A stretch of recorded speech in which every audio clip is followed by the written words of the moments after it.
Radio Raheem here with the Italian Dragon, Joe Calzaghe. Listen, we've got a few fights to run through. The fans, they want to know what you think of not just the fights coming up, but one big fight that's just passed. So we'll start with the past and work our way into the future. Of course, I'm talking about Floyd Mayweather versus Manny Pacquiao. I know you saw the fight. What did you think? Yeah, I think it was a bit of an anticlimax. I think a lot of people think that. I think, obviously, the first 4 rounds, it was livened up. Pacquiao had a couple of good fourth and I think in the fifth.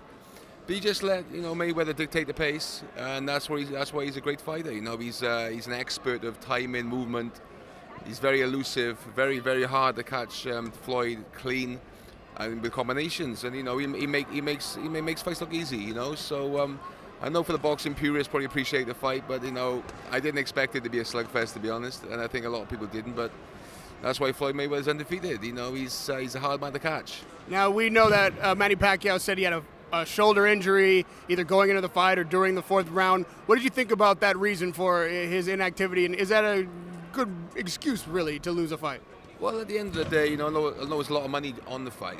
But listen, if you're injured, you don't fight. You don't make excuses after the fight. I boxed injured myself quite a lot of times with bad hands, so I know what it feels like. But I think there was a lot of frustration on Manny's part because I think he just couldn't close the gap. I think he had a good 4th round, 3rd round, 5th round, and then he couldn't seem to close the gap against Floyd and Floyd. But it was a close fight. I think personally, it was a lot closer than the scorecards. I think he won by a couple of rounds, but I don't think it was a big win, like a big gap.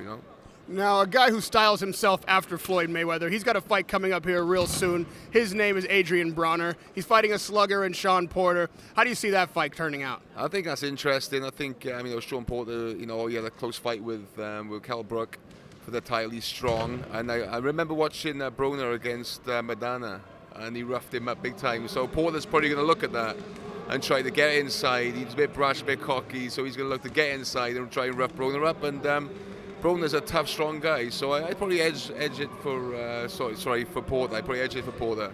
Now, there's a fight coming beyond that. It's just been discussed. Maybe it'll be signed soon, if not already. We've got Triple G and Froch. What do you think about that matchup?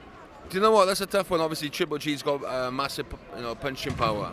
But then when you step up a weight, will it carry? And he can be outboxed as well. Triple G, but Froch is quite slow himself. So, do you know what? I think that's an entertaining, exciting fight for the fans. I think, you got 2 big punches. And if Triple G catches it, carries the weight up the super middleweight, the power, let's remember that, Triple G's been active. Froch hasn't boxed for over a year. He's made a lot of money. Does he really want the risk of fighting a big, dangerous puncher like Triple G? I doubt it. Talking about big punchers, the heavyweight division is known for big punching, and we've got a reigning heavyweight champion in Vladimir Klitschko facing a countryman in Tyson Fury. How do you see that fight shaking out? Well, obviously, Tyson's a big underdog in this fight. Klitschko has dominated the division for many years, and he seemed to perfect it after early defeats in his career of not getting caught on the chin. Tyson, he's going to be hungry, he's going to come in, he's a big guy, but, whether he has enough tools to beat Klitschko is another matter. Klitschko is, although he's getting on a bit now, he's still dominating.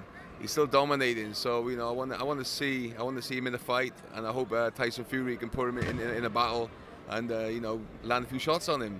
Now, this week, more than all those fights combined, the boxing world wants to know, Froch versus you. Break that fight down for me today. How would that fight go? 2 words: speed kills. Speed kills. At the end of the day, I make good opponents look ordinary. There's a reason I'm 46-0.